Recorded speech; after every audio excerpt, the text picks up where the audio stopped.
Essa atividade é uma atividade acadêmica promovida pela Unifil, né, realizada por mim, Jonathan William Benetti. Nessa atividade, a gente tem que abordar o envolvimento dos cristãos com as políticas públicas, que é um tema muito pouco discutido nos desafios contemporâneos e bem implicado na sociedade, bem aplicado na sociedade. A relação entre a igreja e a política no contexto como organização social sempre foi mal compreendida. Por ora, a igreja ela faz parte de um conjunto de elementos muito ligado à fé e à espiritualidade e pouco abordada na questão social. As relações entre poder e na esfera de soberania ou domínio social relacionado com o Estado numa determinada sociedade é um tema muito controverso e mal compreendido nos tempos de hoje. Pois a igreja ela tem a função, né, de exercer a sua missão e seu papel, manifestando os sinais do reino aqui na Terra. E uma das questões que precisam ser compreendidas é a importância da participação social e cidadã por parte dos cristãos. Não apenas como um adendo ou uma missão da igreja, mas como um chamado, né, para um trabalho, muitas vezes, que vai além do espiritual. Um trabalho social, um trabalho de ajudar o próximo, enfim. No caso, a militância política, hoje realizada por grande parte de partidos, vem atrelado à questão da religião, né, em suas características.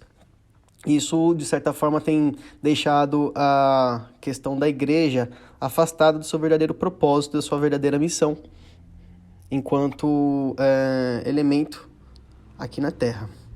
Neste caso, muito se fala em nome de Deus, então também existem as polarizações políticas e ideológicas que acabam por afastar muitas vezes as pessoas do verdadeiro evangelho. Neste caso, Deus estabelece uma ordem social a ser seguida, que no caso deveria ser cumprida, trazendo prosperidade e justiça para todos em Israel. E esta ordem social ela se manifesta entre as coisas, a sinalização do reinado de Deus aqui na Terra, traduzindo, né, em suma, os elementos do seu caráter e as suas plenas intenções com a criação.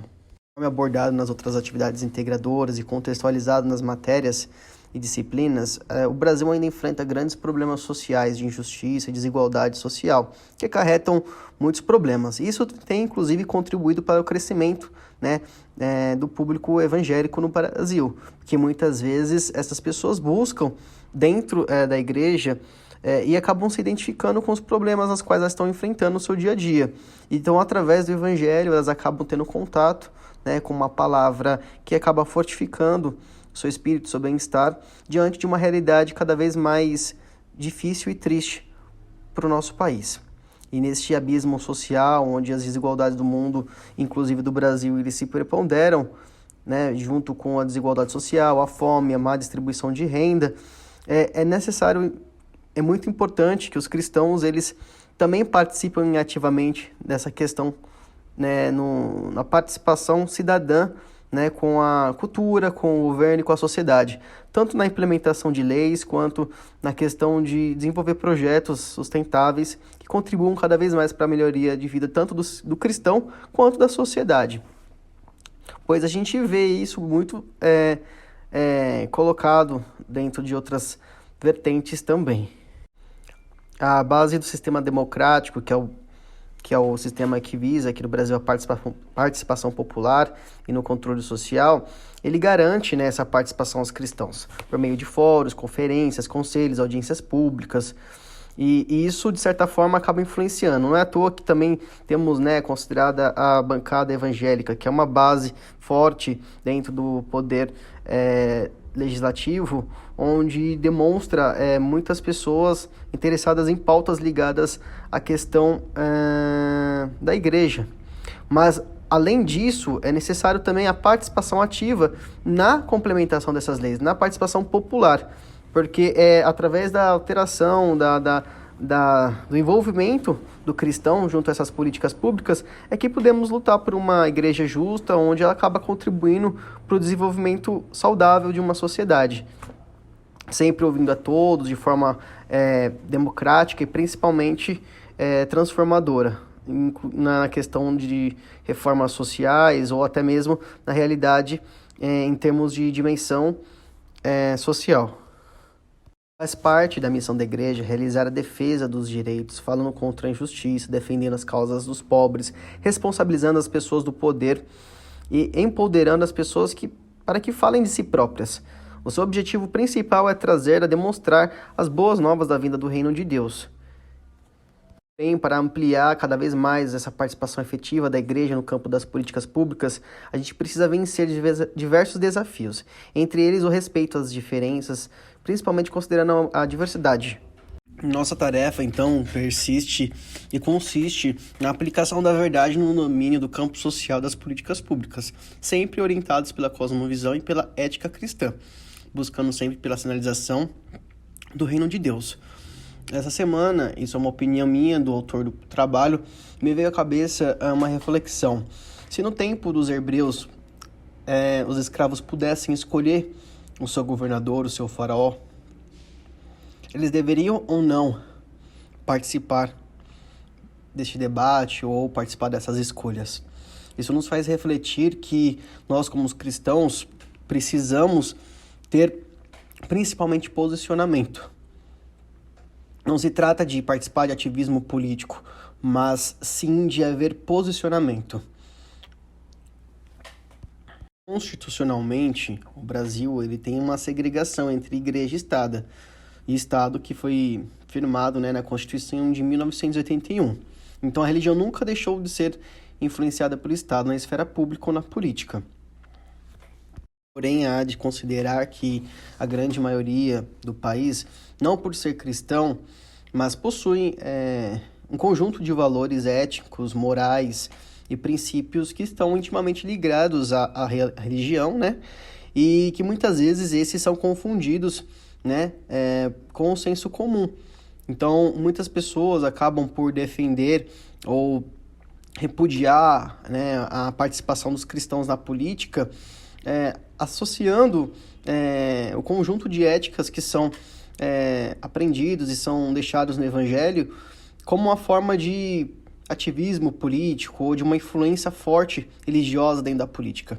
E muitas vezes isso é um absurdo muito grande, porque são esses conjuntos éticos e morais que acabam por complementar ou institucionalizar aquilo que a gente vem praticando há muito tempo e quem tem dado certo. Eu vejo muito o conservadorismo sendo repudiado e sendo colocado de forma negativa na mídia, e principalmente pelas pessoas que mal compreendem o termo e estudam o tema, como se isso fosse sinônimo de algo retrógrado, enquanto na verdade ele consiste em conservar aquilo que sempre deu certo durante as últimas décadas e gerações. É claro que o mundo passou por grandes transformações, a Revolução Industrial, a geopolítica ela alterou muito esse processo de globalização, onde isso altera de certa forma a nossa cultura, o nosso modo de viver, nosso modo de pensar. Porém, essa postura politizada das lutas sociais, ela acaba colocando as políticas públicas num viés muito mais ideológico do que ético. Nos últimos 30 anos, é notável identificar que os cristãos, e principalmente os evangélicos, aumentaram sua participação na vida pública, transcendendo essa fronteira entre a igreja e ocupar espaço na mídia, na cultura. E isso passou objeto de estudo para muitos estudiosos da sociologia. Isso, de certa forma, está associado ao crescimento, do número de adeptos ao protestantismo, ao evangelismo aqui no Brasil, e também tem uma forte influência política nessa ruptura e quebra do paradigma da polarização, onde a gente encontra cada vez mais pessoas que têm uma diversidade de pensamento, baseada em culturas que têm forte influência sobre as massas. Claro que isso reflete no comportamento eleitoral do cristão, que muitas vezes acaba adequando a sua ideologia a um conservadorismo mais estruturado, baseado na proteção da família, na defesa dos direitos, das liberdades individuais, atrelado também à questão econômica e principalmente sobre a liberdade religiosa, contra as perseguições que vêm sido pautadas aí no grande debate midiático e nos debates públicos, que muitas vezes são hostilizados, né, com esse espectro de cunho político, religioso e ideológico. Sim, o cristão ele tem que se envolver com política. A política no contexto social, onde em seu grande sentido trabalha para o bem comum de uma sociedade, onde ele possa ajudar a se envolver com pessoas de extrema necessidade, alertar as autoridades, ajudar a resolver problemas contemporâneos ou até mesmo trabalhar no governo. A Bíblia nos chama a cuidar dos outros, a ser uma bênção em tudo o que fazemos, conforme visto em Tiago 1,27. Todo crente que pertence ao reino dos céus, porém, isso não significa que ele não pode se envolver com a política do seu país. O cristão, enquanto ele vive aqui, diante de uma lei, ele tem uma dupla nacionalidade. Isso significa que seus direitos e deveres para com seu país, ele precisa cumprir. E ignorar a política numa sociedade democrática é, de certa forma, irresponsável, porque, como visto, os cidadãos têm o poder de escolher quem vai governar. Se a gente não fizer isso, também deixamos de ter direitos e não podemos nos queixar quando o governo ruim é eleito, quando o governador de um certo país, ou de um certo estado, ou o prefeito, ou o próprio desenvolvimento de políticas públicas, ele acaba se voltando para uma política desfavorável. A questão da gente acompanhar o trabalho também é um dever de todo cidadão, e também de exigir com que seus governantes sejam íntegros e cooperem com que eles possam melhorar na sociedade, conforme visto em 1 Pedro 2, de 13 a 14. O cristão ele deve votar em quem acredita que vai fazer o melhor para a sua sociedade.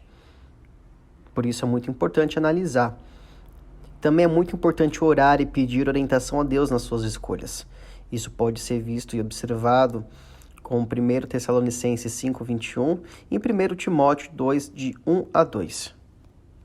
Importante de que tudo isso é salientar que ser cristão não qualifica ninguém a ser político, assim como qualquer outra profissão. É necessário uma formação adequada, é preciso um preparo, um bom líder deve ocupar uma igreja, assim como um bom político deve ocupar um espaço público. Por isso é necessário que o cristão ele se aproxime, que ele ocupe esses espaços com responsabilidade, que ele respeite as diferenças e principalmente que haja com sabedoria, né? Sempre buscando preservar o bem e buscar uma melhoria contínua, tanto para você quanto para o seu próximo.